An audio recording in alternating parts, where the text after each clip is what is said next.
முன்ஜென்ம சுக்ருதம் உனக்கு திருக்கோஷ்டி நம்பிகள் அத்திம்பேராய் வாய்த்தது. அவரை உன் வாழ்க்கைக்கு முன்னுதாரணமாக கொண்டு பகவத் சேவையும் தர்ம வழியில் லௌகீக சேவையும் செய்து சம்பிரதாயத்தை பேணி காக்க வேண்டும். நல்வேளையில் ஓர் சிறந்த ஸ்ரீ வைஷ்ணவ குடும்பத்தில் பிறந்து வைஷ்ணவ பெருமக்களின் முன்னிலையில் இவளை கரம் பற்றியிருக்கிறாய். அதன் பொருள் உணர்ந்து சொல்லுக்கு பொருள் போல் மனமொத்து வாழ வேண்டும். புதுப்பெண்ணே, உன் நாத்தனார் மேகவல்லி மிகச்சிறந்த பெண் சிரோமணி. அவளிடமிருந்து பொறுமையையும் மற்றும் பல இல்லற தர்மங்களையும் கற்று பேரோடும் புகழோடும் திகழ வேண்டும்.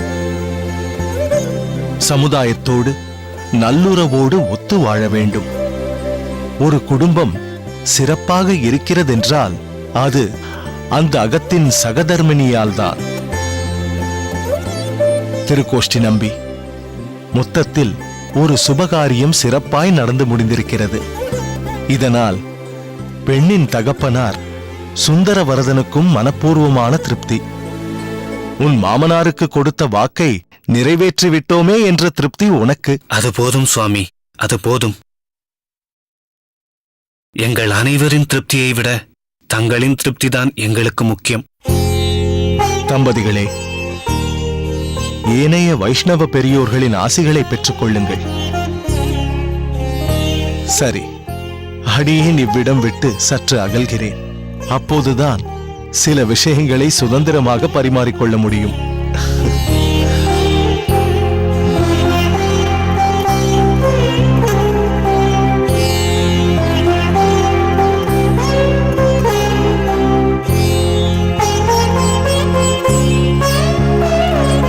மாதவா, பெரியவர்கள் அனைவரையும் சேவித்துக் கொள்ளுங்கள். இருவரும் மனமுத்து வாழ்வீர்களாக.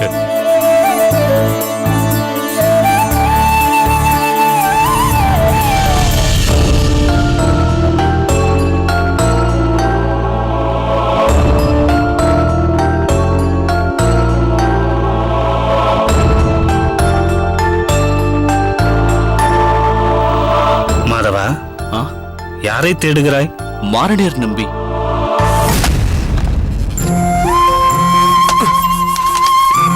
மாரணியர் நம்பி,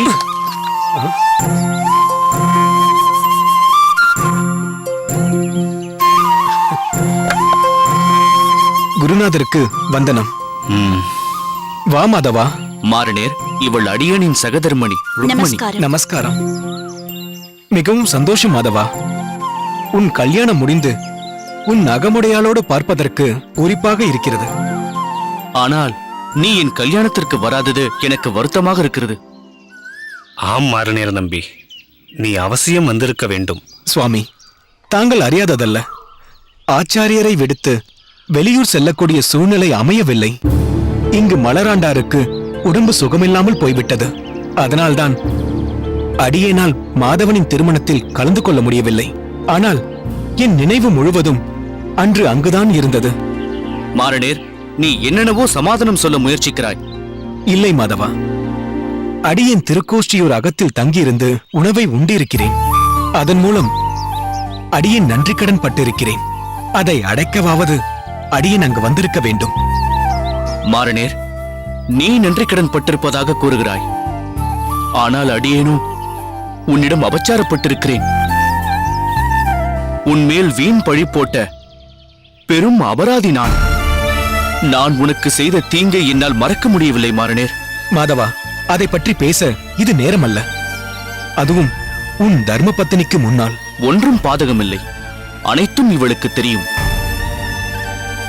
ஆம் மாரணியர் நம்பி, மாதவன் அந்நிகழ்ச்சிக்கு பிறகு மிகவும் மனம் வெதும்பி, அதே சமயத்தில் மனம் திருந்தி எல்லா விதத்திலும் ஒரு உண்மையான ஸ்ரீ வைஷ்ணவனாக வாழ வேண்டும் என்று தீர்மானித்திருக்கிறான். அதன் வெளிப்பாடு கல்யாணத்திற்கு முன்பே இப்பெண்ணிடம் அனைத்து விஷயங்களையும் ஒன்றுவிடாமல் எடுத்து கூறிய பின்புதான் இவர்களின் கல்யாணமே நடந்துள்ளது. மாரணியர், இவளிடம் கல்யாணம் ஏற்கனவே நின்றதை பற்றி மட்டுமல்ல, நான் உனக்கு செய்த கெடுதலை பற்றியும் தெரிவித்து விட்டேன்.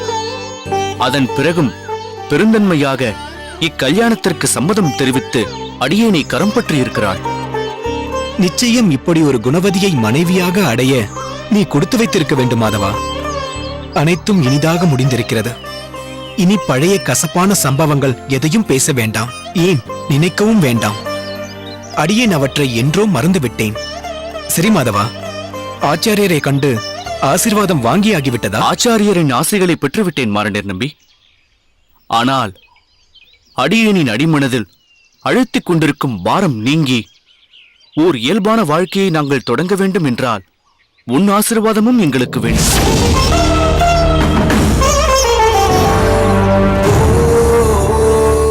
அதற்காகத்தான் நாங்கள் உன்னை தேடி வந்தோம். மாதவா, நீ என்ன சொல்கிறாய்? அடியேன் போய் உனக்கு ஆசீர்வாதம், அதெல்லாம் தேவையற்றது. உன் பாரம்பரியம் எங்கே? அடியேனின் பாரம்பரியம் எங்கே? நீ எங்கே? அடியேன் எங்கே? அடியேனிடம் ஆசி பெறுவது தகாது மாதவா. இல்லை மாரண்டர் நம்பி, என்ன பாரம்பரியத்தில் பிறந்து என்ன? அடியேனின் பாரம்பரியத்திற்கு அடியேன் செய்த அபகாரம் அனைவரும் அறிந்ததே. ஆனால் நீயோ குணபூரணன், குலத்தை விட குணத்தில் வெகு உயரத்தில் உச்சத்தில் நிற்பவன். மாதவா, மாரநேர நம்பி, இவன் கூறியதில் தவறேதும் இல்லை. மிகவும் புரிந்துணர்ந்து அவன் இதை கூறியிருக்கிறான். சாஸ்திரமும் அதையே தான் கூறுகிறது. ஒருவன் எவ்வளவு தாழ்ந்த குலத்தில் பிறந்திருந்தாலும் ஆத்ம ஞானமும் பகவத் ஞானமும் பெற்று உண்மையான வைஷ்ணவராக அவர் மாறிவிட்டால் அவரை கண்ட மாத்திரத்திலேயே உயர்ந்த குலத்தில் பிறந்த அந்தணனாக இருந்தாலும் அவர் கால்களில் விழுந்து நமஸ்கரிக்க வேண்டும். அவரை குருவாக ஏற்றுக்கொள்ள வேண்டும். அதனால் இவனை பரிபூரணமாக மன்னித்து விட்டாய் என்பதை உளப்பூர்வமாக இவன் உணர இவர்களுக்கு நீ ஆசி வழங்குவதுதான் சரி. அதனால் இவர்களை தடுக்காதே. அடியேன் கூறியும் உனக்கு சங்கோஜமாக இருக்கும் பட்சத்தில் உன் ஆசிகளை பகவத் அர்ப்பணமாக வழங்கு. ஆனால் ஆசிகளை வழங்க மறுக்காதே. இது மாதவனின் விருப்பம் மட்டுமல்ல, அடியேனின் விருப்பமும் கூட. தயங்காதே. மாதவா, நீங்கள் இருவரும் இவனிடம் ஆசீர்வாதத்தை பெற்றுக் கொள்ளுங்கள்.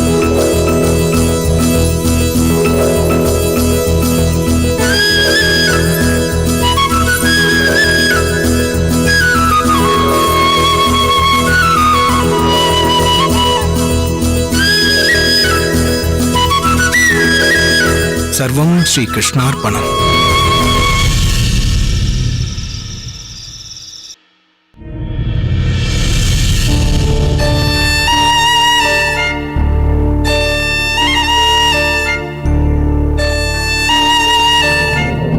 இது என்ன வேட்டி தெரியுமா? முதலில் அதை திருப்பிக் கொடு. இது அவருக்கு, அதாவது என் மாப்பிள்ளைக்கு நான் வைத்துக் கொடுத்தது. அலசிய ஆராய்ந்து தேடி தேடி வாங்கியது. ஆசையாக அவருக்கு அன்பளிப்பாக கொடுத்தது. அதை எடுத்து நீ எப்படி கட்டிக்கொள்ளலாம்?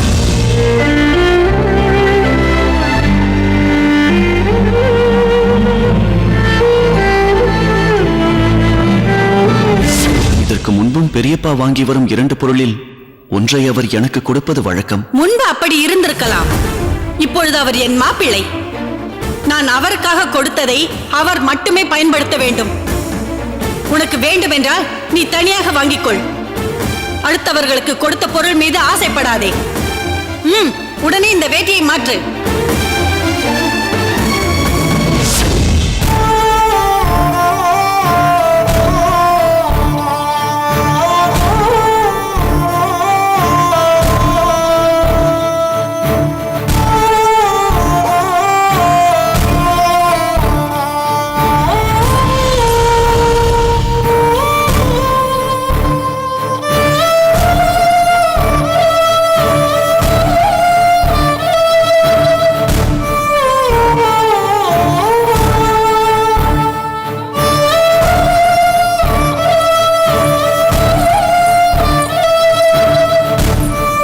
கோவிந்தா,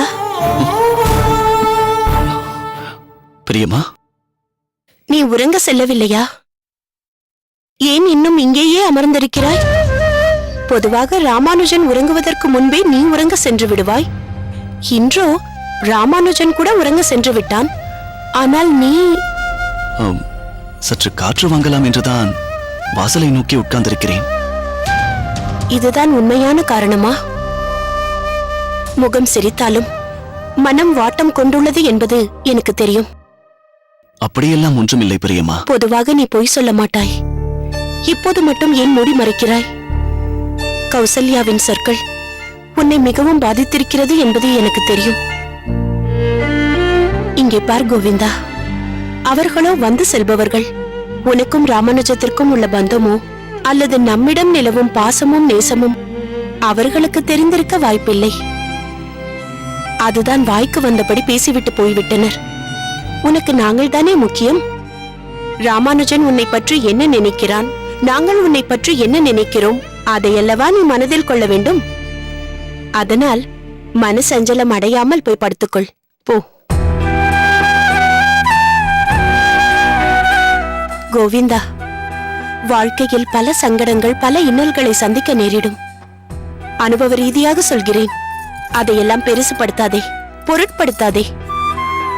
ஆண்களோ பிறந்ததிலிருந்து ஒரே குடும்பத்தில் இருப்பவர்கள். ஆனால் பெண்களை பொறுத்தவரை கல்யாணத்திற்கு பின்பு ஒரு குடும்பத்தை விட்டு வேறு ஒரு குடும்பத்திற்கு வந்து அங்குள்ள மாறுதல்களுக்கு ஏற்ப அனுசரித்து நடந்து கொள்ள வேண்டிய ஒரு சூழலுக்கு, ஒரு கட்டாயத்திற்கு, ஒரு நிர்பந்தத்திற்கு நாங்கள் ஆளாகிறோம். அவற்றையெல்லாம் நாங்கள் பொறுத்து கொள்ளவில்லையா? நீங்கள் கூறுவதெல்லாம் எனக்கு புரிகிறது பிரியமா. அவர்கள் கூறிச் சென்றது என்னை ஓரளவுக்கு பாதித்தது என்பது உண்மைதான். ஆனால் நான் இப்பொழுது சிந்தித்துக் கொண்டிருப்பது அதுவல்ல. வேறென்ன? ராமானுஜர் அண்ணாவே இங்கிருந்து திருப்புட்குழிக்கு செல்லவிருக்கிறார். இனி நான் இங்கு தனியே என்ன செய்யப் போகிறேன்? அதான் நான் என் பெற்றோர்கள் இருக்கும் மதுரமங்கலத்திற்கே செல்லலாம் என்று எண்ணுகிறேன்.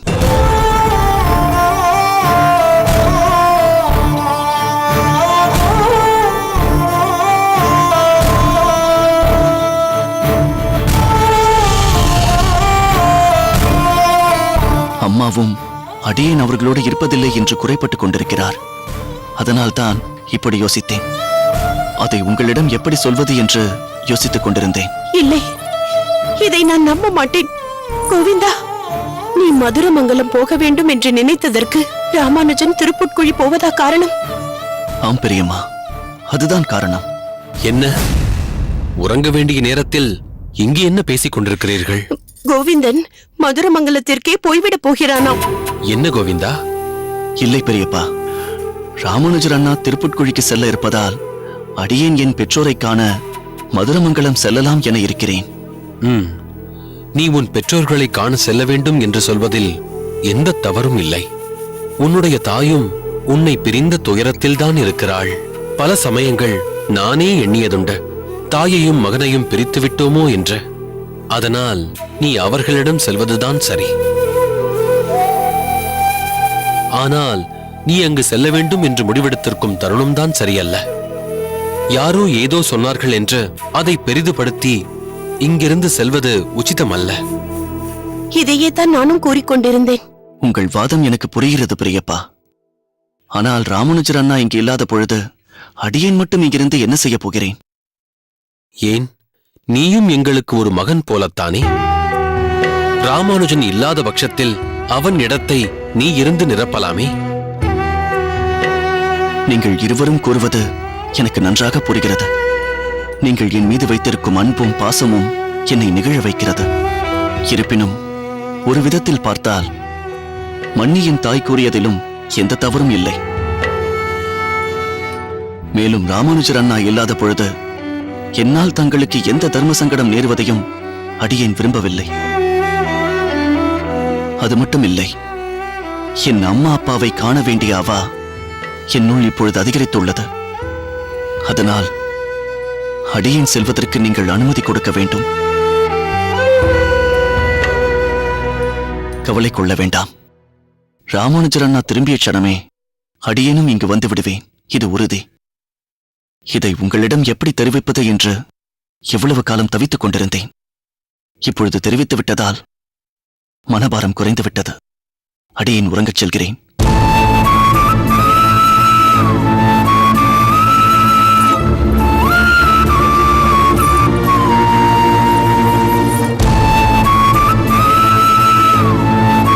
இவன் ஒரு சிறு பிள்ளை என்றுதான் நாம் கருதியிருந்தோம். ஆனால் இவன் மனதிலும் எண்ணற்ற சிந்தனைகள், கிளேசங்கள்.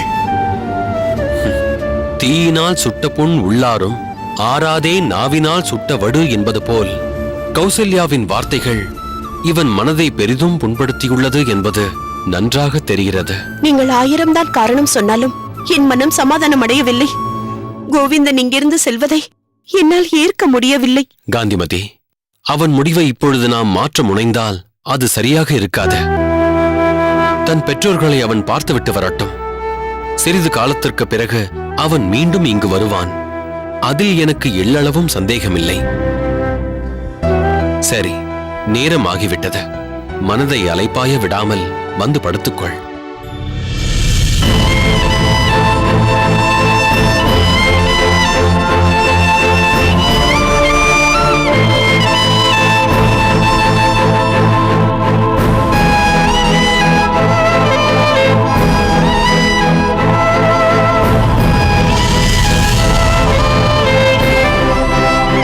சீக்கிரமே பஞ்ச சம்ஸ்காரமும் பண்ணிக் கொண்டு விடுங்கள், சரியா? அவசியம் சுவாமி. படம் பார்க்கும் ஒவ்வொருவருக்கும் உடனே தன் தாயை பார்க்க வேண்டும் என்றும், படம் பார்க்கும் ஒவ்வொரு தாய்க்கும் உடனே தன் மகனின் நெற்றியில் முத்தமிட வேண்டும் என்ற உணர்வை தரும் பிச்சைக்காரன் ரசனையானவன்.